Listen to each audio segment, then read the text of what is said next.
You know when you're talking to that one smarmy little Chris Pine worshipper you know who's well aware he doesn't have the verbal skills to take down the Queen Bee? So he pretends he's Chris in university lectures, and every time you bring up incomprehensibly cruel cuts to education, health, welfare, deregulation of university fees, his only parrot squawk response is, "Right, Labor's reckless spending got us in this mess." "Oh, if I could only remember as many words as a bird, I too would like to fantasise that I was in charge of the nation's educational needs so I could dumb down English classes too." Mandatory meaningless phrases class is about to commence, and Caleb, stop pecking at the lice under your wings. Well, then get on with the lesson then. Yeah, now you're getting it.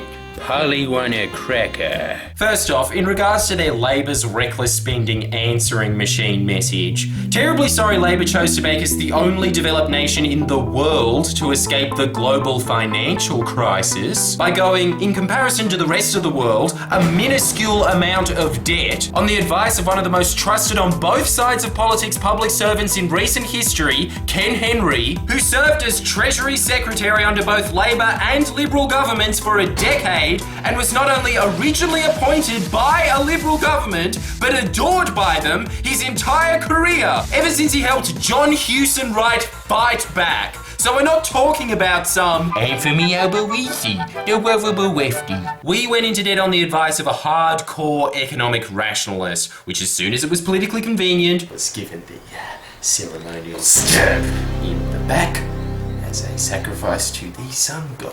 By the Liberal Party he served without complaint for years, then viciously trashed by their attack dogs for dare making us the only developed economy to experience significant growth throughout the most severe economic crisis the world has seen since the Great Depression, and yet you're moaning about the third lowest public debt in the world that has not affected your life at all. Shut up, you can't even get through the alphabet and yet you're trying to read Latin economic stick insects. If you don't want anyone to think you're stupid, the key is camouflage. Terribly sorry Labor listened to a man that kept you in your nothing little job of Selling day woos. I don't even know what country they're from. All I know is it gives me enough money to go to Hog's Breath, and that's why I vote for the Liberal Party. Because Alexander Downer's hair reminded me of curly fries. Because if you had it your way, and the Liberals were in power, by their own voting record, they voted against the stimulus, you'd be in that Centrelink queue with all those dole bludgers you never stop whining about, and it's truly a shame you're not, and I'm genuinely sorry you aren't. I honestly wish the Liberals won in 2007 just to see you go. Hi, I was recently terminated and I was wondering if I could apply for New Start. Oh, why are you applying for this in King's Cross? It says here that you live in Gladesville. Do I have to answer that to get money? Because I really don't want to. But even more grating than that, Chris Pine lovers everywhere seem to be fine with these brutal cuts to social services the Liberal Party's been pushing for, all to address this completely invented, reckless spending myth.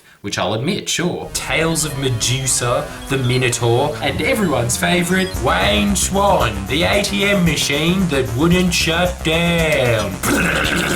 They're all cool stories, but you know what's even cooler? Statistics. The God's favourite.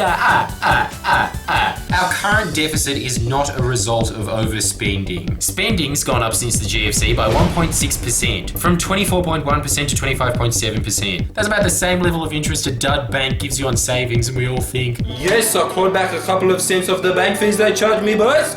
Bringing them down one brick at a time. While the ratio of how much we're getting taxed to GDP has fallen from 25% to 22.8%, a 2.2% drop. Clearly a far larger contributor to the deficit and almost entirely the fault of billionaires and corporations paying, in many cases, no taxes at all. And yet that lame little Chris Pine fantasizer we all know obliviously defends billionaires' rights to rip even him off. He's willing to pay more for his own university degree despite secretly sweating that. I hope no one knows that I can't afford to wear anything other than this Tommy Hilfiger cologne I got in year 10. Oh, we know. This is tax deductions organised by income. That massive spike at the end is the richest 1% in this country claiming billions of dollars in legal loopholes that their creepy $860,000 a year accountants find that get their rocks off too. Yeah, that's another way to stop orphans from getting welfare.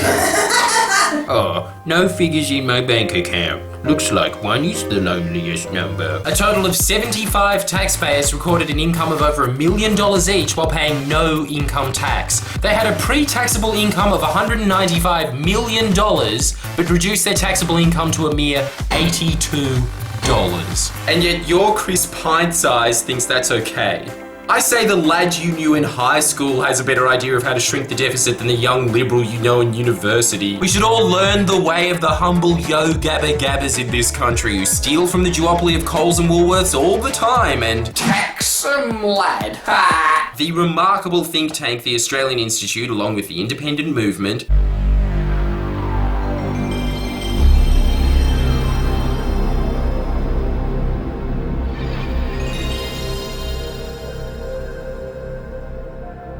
has well earned their name being set alongside the prodigious PlayStation 1 startup music because they have suggested that we adopt the Buffett rule. Invented, of course, by US billionaire Warren Buffett, who on discovering that his secretary pays more in taxes than he does, demanded that everyone, regardless of how many supermodels they sadly think love them for them, to pay a flat tax rate of at least 35%, no excuses. This would give the budget an additional $2.5 billion a year, so that the Liberal Party may finally have the money to figure out another way of giving it straight back to billionaires. Yeah, it's Labour's fault. They're using mind control to make me do it. Stop Labour's mesh. Make sure you sign that petition in the description box because together we can let it be known that we want this to be law. Don't just click on 35 celebrities you never knew fell down at inconvenient moments. No way.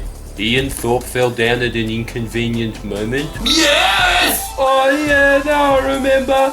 Worth allowing Australian society to deteriorate just for that. Please press the subscribe button now. Come on.